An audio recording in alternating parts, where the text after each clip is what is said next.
Hello नमस्कार। एक बार फिर से स्वागत है आपका चाणक्य ग्रुप ऑफ इकोनॉमिक्स में।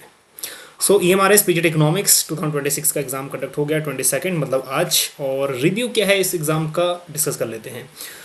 रिव्यू एक ही है। पेपर का लेवल जो है ज़्यादा डिफिकल्ट नहीं था, बहुत कह सकते हो इजी टू मॉडरेट था, है ना। और जो अच्छी तैयारी करके गए थे उनके लिए इजी था, ज़्यादा कुछ नहीं था। हाँ, क्वेश्चंस गलत हुए होंगे तो अपनी गलती के कारण हुए होंगे। ज़्यादा 95% जो सिलेबस में से ही आया है, 95% जो क्वेश्चंस बने हैं 11th-12th के सिलेबस में से ही बना है। हालांकि 5% ये मान के चलो कि इधर उधर से क्वेश्चन आए हैं, बट यूजी पीजी लेवल का ज़्यादा क्वेश्चन नहीं आए हैं। कुछ क्वेश्चंस केंजियन थ्योरी वगैरह से पूछे हैं।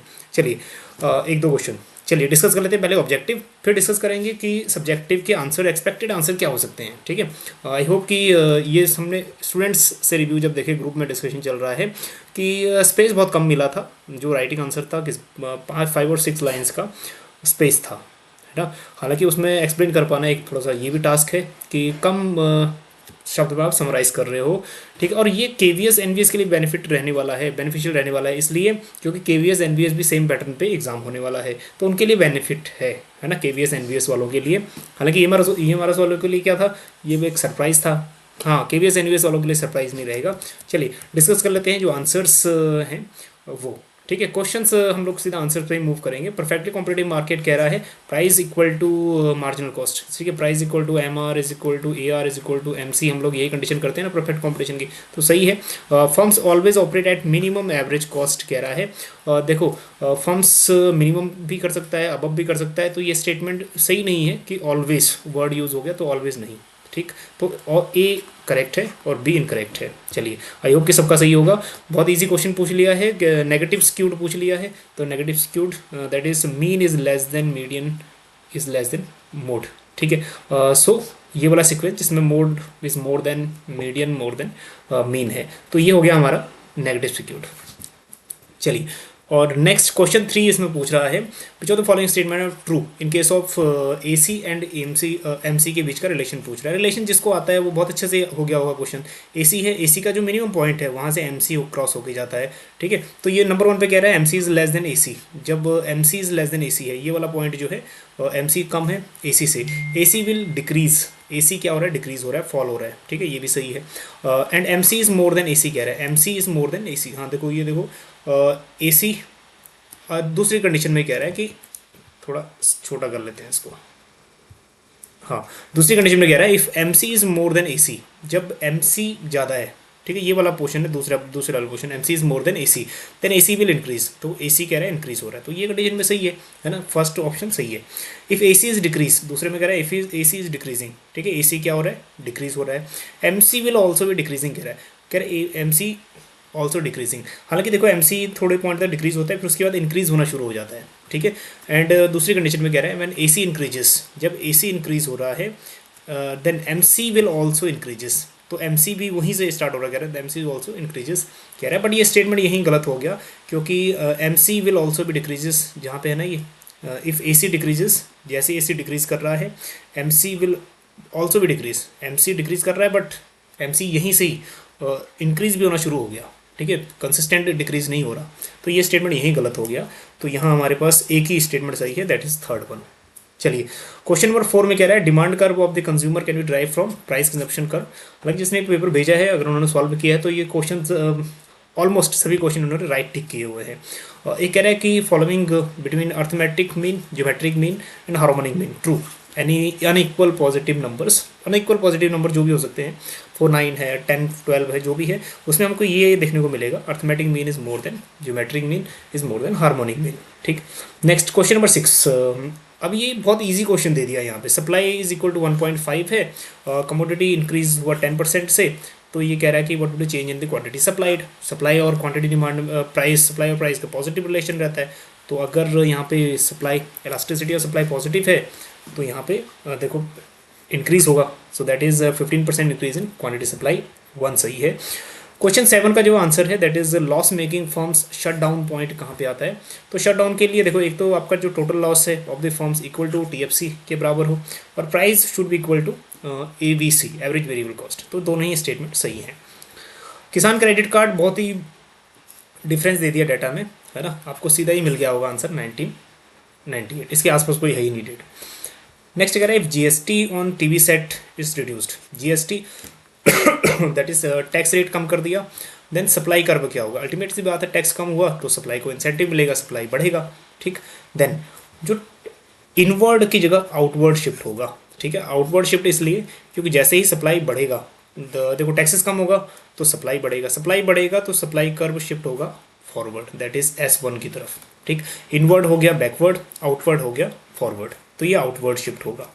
ठीक, next question number 10, repo rate क्या है? So repo rate is the rate of interest which provide short terms loan provide कर रहा है विद कोलेटरल सिक्योरिटीज। ठीक है, तो ये भी थर्ड ऑप्शन बिल्कुल सही है।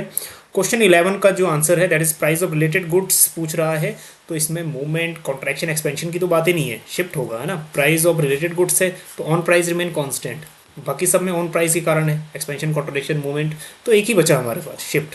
गलती हुई होगी तो अपने सिली मिस्टेक्स के कारण आप लोग पीछे रहोगे, अदरवाइज पेपर बहुत ही ईजी है। इस फिर कह रहा है gross investment falls to zero, अगर जीरो हो जाएगा, कह रहा है which of the following prevent countries national income from falling to zero, कौन बचाएगा कि नेशनल इनकम जीरो ना हो जाए। ठीक है, अब देखो कंजप्शन जितना ज़्यादा करोगे, कंजप्शन डिमांड करोगे, प्रोडक्शन होगा। ठीक है, और आप लोग GDP MP भी किया हुआ है, ठीक, तो कंजप्शन ही अगर बढ़ेगा तो GDP जीरो कैसे होगा। ठीक, तो मेन डायरेक्ट इम्पैक्ट कंजप्शन पे करेगा, consumption right answer, appropriate answer होना चाहिए। ठीक है, हालांकि सेविंग, मल्टीप्लायर, एक्सेलरेटर कुछ हद तक इम्पैक्ट करते हैं, लेकिन डायरेक्ट इम्पैक्ट करेगा कंजप्शन।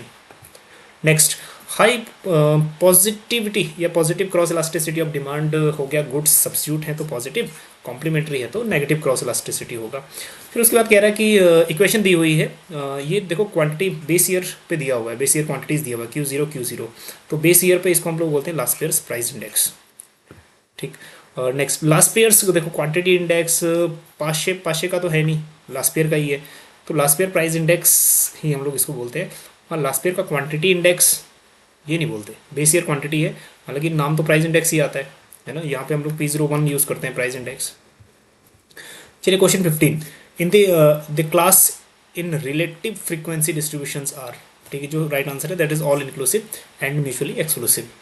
और फिर उसके बाद अगेन पूछ रहा है कि two variables X and Y, को वेरियंस पूछ रहा है, जो राइट आंसर है दैट इज सेकंड, 0.01 जितने भी किया है वो सही है। Next, open market operations, buying and selling of government securities, second बिल्कुल सही है। Next, indifference curve straight line तब होता है जब MRS 1 होगा। ठीक, तो ये सही है। Complementary that is perfect substitute होगा।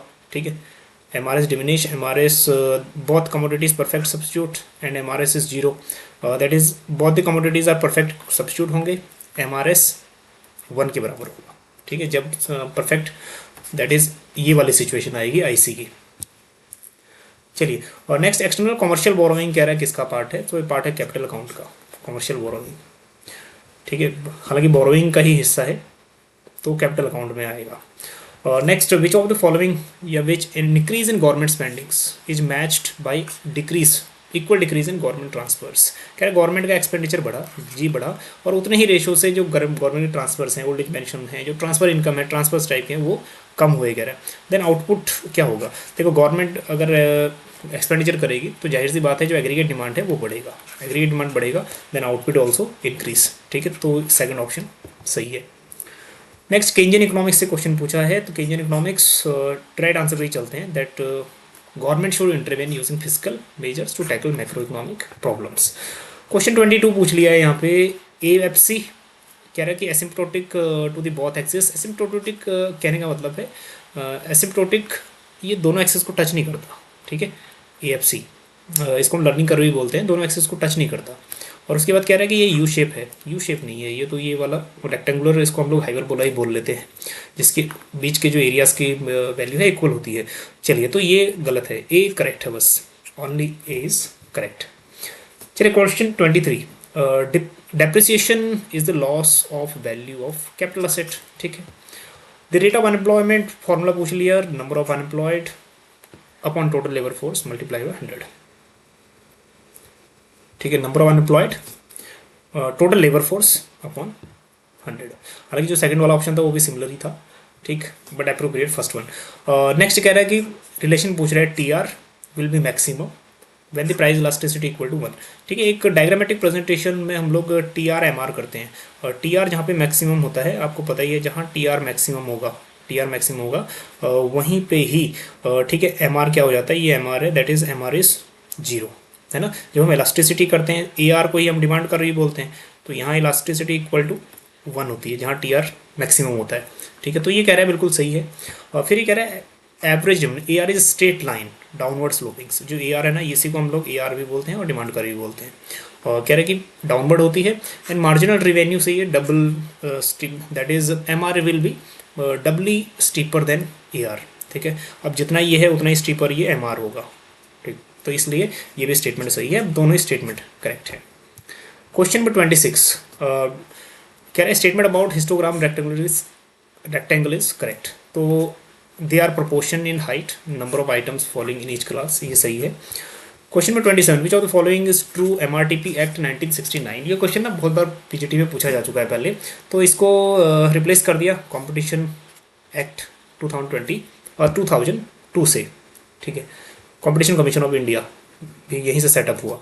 Next which of the following statement is true, ठीक है। The class mark is calculated by averaging lower and upper class intervals, ठीक है, ये सही है। फिर एक क्वेश्चन न्यूमेरिकल क्वेश्चन, ये भी इजी दे दिया। इसमें पूछ रहा है इलास्टिसिटी ऑफ डिमांड, अब इसमें इनवर्स रिलेशन रहेगा। अब ये कह रहा है कि इक्वल, दैट इज ये रहा है 2.2, और उसके बाद कह रहा है price of the normal commodity increase by 10%, price 10% increase हुआ, how much will be change in quantity demanded. Quantity demand देखो डिक्रीज होगा प्राइस इंक्रीज होने से, इनवर्स रिलेशन है, तो 22% डिक्रीज, ठीक है। 10 मल्टीप्लाई बाय 2.2 22%, ठीक। चलिए, तो दूसरा ऑप्शन करेक्ट है। Suppose there is only one good doctor, एक ही डॉक्टर है आपके टाउन में, तो उसकी इलास्टिसिटी क्या होगी, ठीक है। मेडिकल सर्विस अच्छी दे रहा है तो लेस इलास्टिक होगा because of less available substitutes, ठीक है। Transaction demand for money also depend on rate of interest theory was formulated by, तो transaction demand of money depends rate of interest, that is Baumol and Tobin. चलिए next question number 32 what does the terms population means in statistics. Statistics में population होता है all unit of falling under the scope of investigation, तो third one is correct, ठीक है। Next is CRR क्या है, second option correct है, ज़्यादा इसमें डिटेल में जाने की जरूरत नहीं है, इजी क्वेश्चन है। Physical deficit total expenditure minus total receipt other than borrowing, तो ये भी वही है, दैट इज नॉन डेप्ट creating assets receipts, that is second one, ठीक। Question number 35 which of the following is not lead to the favourable balance of payment, किसके through नहीं होगा, तो सिग्निफिकेंस FII आउटफ्लो होगा, तो फिर फेवरेबल कैसे होगा, ठीक। बाकी एक बार आप लोग कोई भी क्वेश्चन में अगर डाउट है तो आप कमेंट करिएगा, ठीक है। चलिए, तो not lead to the favourable BOP पूछ रहा है, तो फेवरेबल BOP देखो BOT सरप्लस में रहेगा तो फेवरेबल रहेगा, हाई अर्निंग्स फ्रॉम इनविजिबल रहेगा तो दैट इज फेवरेबल रहेगा, सरप्लस FDI रहेगा, तो एक ही बचा हमारे पास, दैट इज फोर्थ वन। चलिए, defence expenditures in union budget. Defence expenditure देखो रिवेन्यू भी हो सकता है और कैपिटल भी हो सकता है, ये डिपेंड करेगा कि उसका नेचर क्या है। अगर सैलरीज वगैरह डिस्पर्स हो रहा है डिफेंस को तो वो रिवेन्यू बन जाएगा, अगर इक्विपमेंट्स वगैरह खरीदे जा रहे हैं तो खरीदे जा रहे हैं तो वो फिर कैपिटल बन जाएगा, तो बहुत। चलिए, in order to get GNP which of the following to be added और सब्सट्रैक्टेड इन GDP, बहुत ईजी पूछ लिए इस बार क्वेश्चंस, है ना। Net factor income from abroad add कर देंगे, और मे बी KVS में थोड़ा सा हाई लेवल तो होने चाहिए, है ना। तो आप लोग जो तैयारी चल रही है आपकी बिल्कुल जारी रखिए, ये मान के चलिए पेपर ज़्यादा डिफिकल्ट तो नहीं आ रहा बट पॉजिटिव रहिए। विच of the following is not true regarding manage floating rate, ठीक है। तो RBI इसको स्पेकुलेटिव मोटिव के लिए एनकरेज नहीं करता, ठीक, फोर्थ वन। चलिए, विच of the following were related unorganised sector से कमेटी रिलेटेड है, that is Arjun Sen Gupta committee. चलिए, लास्ट क्वेश्चन इसमें विच of the following industrial policy resolution 1956 government जो रोल है उसको ज़्यादा किया था और 1991 में गवर्नमेंट का रोल कम कर दिया था। चलिए, अब चलते हैं आगे कि एक्सपेक्टेड आंसर्स क्या हो सकते हैं सब्जेक्टिव के। हालांकि ये बिल्कुल ऐसा मैटर है कि आपने अपने अकॉर्डिंग इसको एक्सप्लेन किया होगा, बट एक सुटेबल जो आंसर्स हैं वो हम लोग डिस्कस कर लेते हैं।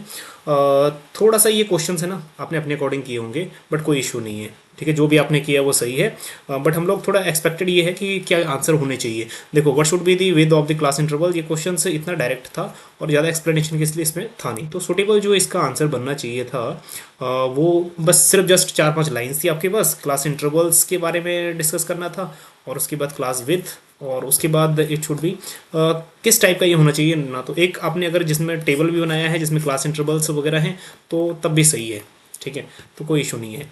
दूसरा क्वेश्चन इसमें पूछ लिया है, कोरिलेशन के बारे में पूछा था। जिसने भी 4 तरीके के जो कोरिलेशन थे वो ऑलरेडी मैंशनड थे, ठीक है। परफेक्ट पॉजिटिव है, परफेक्ट नेगेटिव है, डायग्राम से किया तब भी सही है, और अगर आपने रिलेशन शो कर दिया है रिटर्न में तब भी ठीक है, ठीक है। एक क्वेश्चन पूछ लिया पीपीएफ के बारे में और understanding of the problem of central problem of N economy, तो 2+2 में ये था। तो जिसने भी पीपीसी का डायग्राम बनाया है वेल एंड गुड है, और 3 चीज़ें बता दी, what to produce, how to produce, for whom to produce, तो वो भी सही है, कोई इशू नहीं है। ज़्यादा हमारे पास स्पेस भी नहीं है लिखने के लिए। क्वेश्चन नंबर 4 में बजट लाइन पूछ रहा है, बजट लाइन और या स्लैश इक्वेशन, जिसने इक्वेशन लिखा है वो भी सही है, बजट लाइन प्लॉट कर दिया है तो वो भी बढ़िया है। बजट लाइन आपकी इक्वेशन बन गई ये स्लोप, और उसके बाद जो आपका जो बजट लाइन बन गया, जो वैल्यू प्लॉट करने के लिए हमारे पास टाइम नहीं थी, अगर वैल्यू प्लॉट की है तो ये होगा, और अगर आपने सिंपली मेंशन कर दिया है वाई एक्सेस और एक्स एक्सेस पे तो वो भी बिल्कुल सही है, कोई इशू नहीं है, ठीक है। वैल्यू प्लॉट करने के लिए टाइम भी नहीं है। और नेक्स्ट क्वेश्चन नंबर 5 पूछ रहा है इसमें, अच्छा केबीएस एनबीएस वाले तैयार है ना, ये इस टाइप के क्वेश्चन मिलेंगे। What is the relation between this slope of demand curve and price elasticity of demand, दोनों ही देखो सेम चीज़ नहीं है, डिफरेंट चीज़ है। तो स्लोप भी लिख लिया आपने, इलास्टिसिटी का फॉर्मूला भी लिख लिया। आई होप कि ये क्वेश्चन सभी ने किए होंगे, किसी ने छोड़े नहीं होंगे, ठीक है। फिर उसके बाद AC, AFC, AVC और मार्जिनल कॉस्ट का चारों का रिलेशन पूछ लिया है। पहले आपने थोड़ा सा बताया होगा कि इनका फॉर्मूला क्या है, फिर इनको एक डायग्राम से इनका एक रिलेशन जो है वो आपने बता दिया होगा, तो वो सही है, ठीक है। ऊपर नीचे जो भी है आपका बिल्कुल सही है, कोई इशू नहीं है। और determinants of price elasticity of supply पूछ लिया है, तो जिसने भी कोई भी दो डिटर्मिनेंट्स आपने एक्सप्लेन किए होंगे, और उसके बाद पूछ रहे हैं कि how will introduce N AI impact the price elasticity of supply को कैसे इफेक्ट करेगा, तो कोई भी 2 इम्पैक्ट आपने लिख लिए होंगे, कोई इशू नहीं। टाइम कम है हमारे पास और लिखने के लिए स्पेस भी कम है, ठीक है। कोई भी 2 इम्पैक्ट लिखें तो सही है। नेक्स्ट है all the forms under perfect competition and normal profit, क्यों, इस टाइप के क्वेश्चन हमने मॉक में भी यूज़ किए थे वैसे। तो ये वाला जो आंसर्स आपका है, ठीक है, लॉन्ग रन में, और नॉर्मल प्रॉफिट्स का मेन प्रॉब्लम, अगर सुपर नॉर्मल प्रॉफिट अर्न हो रहा है तो एंट्री होगी, लॉसेज हो रहा है तो एग्जिट होगा, ये सब ने बता दिया होगा और कंडीशन बता दी होगी, तो इसलिए हम लोग नॉर्मल प्रॉफिट लेते हैं। हालांकि इसमें आंसर्स थोड़ा लॉन्ग है, आपको समराइज़ करके लिखना था, है ना, तो सिर्फ इतना ही मेंशन कर दिया। शॉर्ट टर्म में दैट इज़ लॉसेज हो रहा है, या फिर लॉस हो रहा है, या फिर आपका प्रॉफिट हो रहा है, कब एग्जिट होगा, कब एंट्री होगी, इतना भी सही है। नेक्स्ट पूछ रहा है कि why does increase in GNP not always show an increase in welfares. एक बहुत बड़ा चार्ट बना हुआ है, किसी ने चार्ट भी बनाया होगा कि, और किसी ने वेलफेयर और GNP ग्रोथ का, और हो सकता है कि किसी ने इसको एक्सप्लेन भी किया होगा, ठीक है। ये क्या क्या रीज़न हो सकते हैं, तो रीज़न आपने अलग अलग आपने वैलिड किए मेंशन किए होंगे, ठीक। तो कोई भी 4 नंबर का है, कोई भी 2 अगर पॉइंट आपने एक्सप्लेन कर लिए तब भी ठीक है, अगर आपने छोटे छोटे 4 पॉइंट लिखे तब भी सही है।